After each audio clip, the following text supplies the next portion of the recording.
Hamlet observa Horácio, que há mais coisas no céu e na terra do que sonha a nossa filosofia.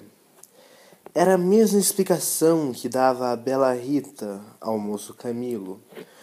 Numa sexta-feira de novembro de 1869, quando este ria dela por ter ido na véspera consultar uma cartomante, a diferença é o que fazia por outras palavras.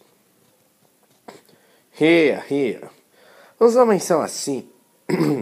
Não acreditam em nada.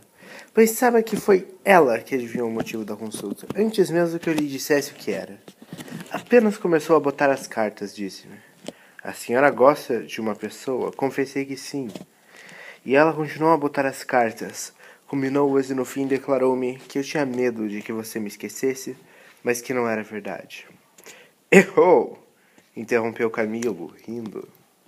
Não diga isso, Camilo. Se você soubesse como eu tenho andado por sua causa, você sabe, já lhe disse, não ria de mim, não ria.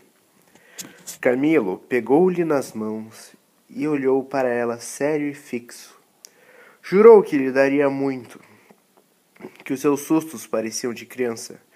Em todo caso, quando tivesse algum receio, a melhor cartomante era ele mesmo. Depois repreendeu-a. Disse-lhe que era imprudente andar por essas casas. Vilela poderia sabê-lo e depois... Qual saber? Tive muita cautela em entrar nessa casa. Onde é a casa? Aqui perto, na rua Guarda Velha. Não passava ninguém nessa ocasião. Eu não sou maluca. Camilo riu outra vez. Tu crês deveras nessas coisas? Perguntou-lhe. Foi então que ela, sem saber que traduzia Hamlet em vulgar, disse-lhe que havia muita coisa misteriosa e verdadeira neste mundo, se ele não acreditava. Paciência.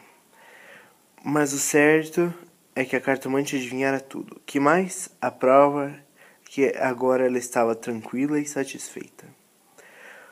Cuido que ele ia falar, mas reprimiu-se. Não queria arrancar-lhe as ilusões. Também ele, em criança, e ainda depois foi supersticioso. Teve um arsenal inteiro de crendices, que a mãe incutiu e que aos 20 anos desapareceram. No dia em que deixou cair toda essa vegetação parasita, e ficou só o tronco da religião, ele, como se tivesse recebido a mãe de ambos os ensinos, envolveu-os na mesma dúvida. E logo depois, em uma negação total, Camilo não acreditava em nada. Por quê? Não podia dizê-lo. Não possuía um só argumento. Limitava-se a negar tudo. E digo mal, porque negar é ainda afirmar. Ele não formulava a incredulidade. Diante do mistério, contentou-se em levantar os ombros e foi andando. Separaram-se contentes, ele ainda mais que ela. Rita estava certa de ser amada. Camilo não só o estava, mas via estremecer e arriscar-se por ele. Correr às cartomantes e, por mais que a repreendesse, não podia deixar de sentir-se lisonjeado. A casa do encontro era na antiga Rua dos Barbonos, onde morava uma comprovinciana de Rita. Esta desceu pela Rua das Mangueiras, na região de Botafogo, onde residia Camilo.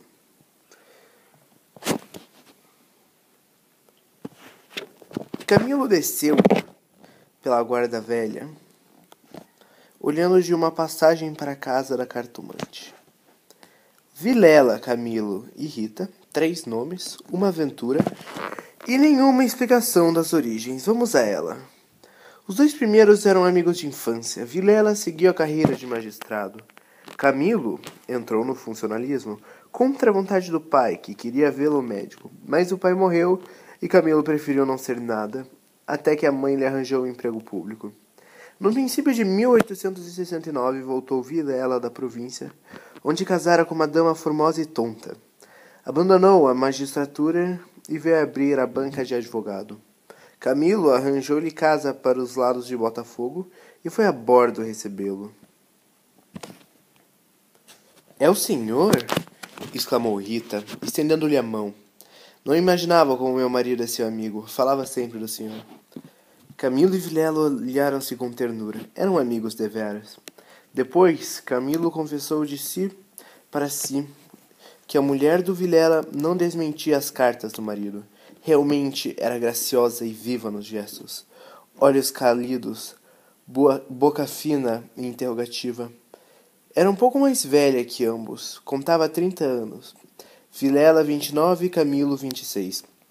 Entretanto, a ponte grave de Vilela fazia-o parecer mais velho que a mulher, enquanto Camilo era um ingênuo na vida moral e prática.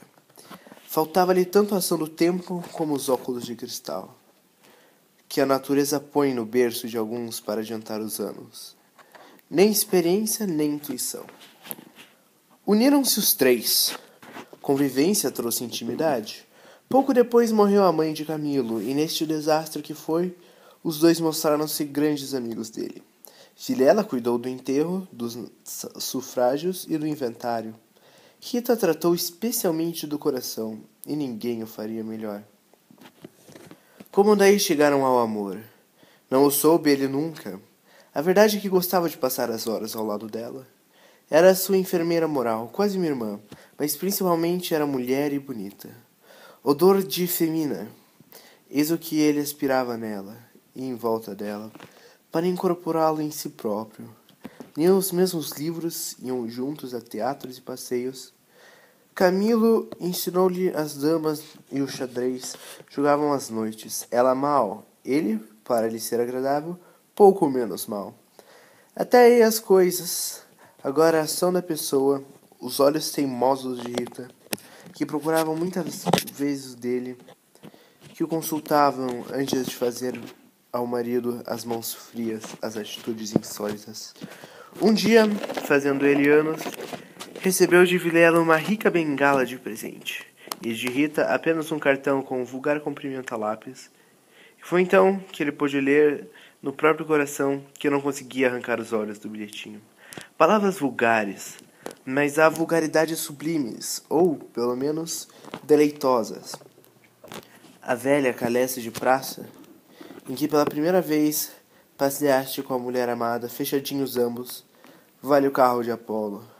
Assim é o homem, assim são as coisas que o cercam. Camilo quis, sinceramente, fugir, mas já não pôde. Rita, como uma serpente, foi se acercando dele. Envolveu-o todo, fez-lhe estalar os ossos num espasmo, empingou-lhe o veneno na boca. Ele ficou atordoado e subjugado. Vexames, susto, remorsos, desejos, tudo sentiu de mistura. Mas a batalha foi curta e a vitória delirante. Adeus, escrúpulos. Não tardou que o sapato se acomodasse ao pé. E aí foram ambos, estrada fora, braços dados, pisando folgadamente por cima de ervas e pedregulhos, sem parecer nada mais que algumas saudades. Quando estavam ausentes um do outro, a confiança e estima de Vilela continuavam a ser as mesmas. Um dia, porém, recebeu Camilo uma carta anônima, que ele chamava de imoral e pérfido, e dizia que a aventura era sabida de todos. Camilo teve medo e, para desviar as suspeitas, começou a rarear as visitas à casa de Vilela. Este notou-lhe as ausências. Camilo respondeu que o motivo era uma paixão frívola de rapaz. Candura gerou astúcia. As ausências prolongaram-se e as visitas cessaram por inteiramente. Pode ser que entrasse também nisso um pouco de amor próprio, uma intenção de diminuir os obséquios do marido para tornar menos dura a aleivosia do ato. Foi por esse tempo que Rita, desconfiada e medrosa, correu à cartomante para consultá-la sobre a verdadeira causa do procedimento de Camilo. Vimos que a cartomante resistiu-lhe à confiança e que o rapaz se repreendeu por ter feito o que fez. Correram ainda algumas semanas. Camilo recebeu mais 2 ou 3 cartas anônimas, tão apaixonadas que não podiam ser a advertência da virtude, mas despeito de algum pretendente, tal foi a opinião de Rita, que, por outras palavras mal compostas, formulou este pensamento: a virtude é preguiçosa e avara. Não gasta tempo nem papel, só o interesse ativo e prodígio. Nem isso por Camilo ficou mais sossegado. Temia que o anônimo fosse ter com Vilela e a catástrofe viria então sem remédio. Rita concordou que era impossível. Bem, disse ela, eu levo os sobrescritos para comparar a letra com a das cartas que lá aparecem. Se alguma for igual, guardo-a e rasgo-a.